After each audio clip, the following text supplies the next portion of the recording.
আসসালামু আলাইকুম ওয়া রাহমাতুল্লাহি ওয়া বারাকাতুহু। প্রিয় কাছের মানুষজন আশা করি ভালো আছেন। আলহামদুলিল্লাহ আমিও ভালো আছি।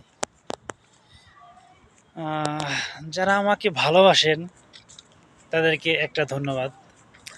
আর যারা আমাকে নিয়ে সমালোচনা করেন তাদেরকে ২ টা ধন্যবাদ। এখানে প্রশ্ন করতে পারেন কেন? তারও উত্তর দিয়ে দিবো। কোনো টেনশনের দরকার নাই। আ যারা আমাকে ভালোবাসে আমি তাদের কাছে যাই। এইজন্য আমি কষ্ট করে যাই তাদের কাছে। এজন্য একটা ধন্যবাদ। আর যারা আমাকে সমালোচনা করে তারা আমার কাছে আসে, আমাকে খুঁজে বের করে। তাই তাদের ২ টা ধন্যবাদ। আশা করি ব্যাপারটা বুঝতে পারছেন। আহ সবাইকে ধন্যবাদ। সবাই ভালো থাকুন। সবার আশেপাশের মানুষগুলোকে ভালো রাখুন। আসসালামু আলাইকুম ওয়া রাহমাতুল্লাহি ওয়া বারাকাতুহু।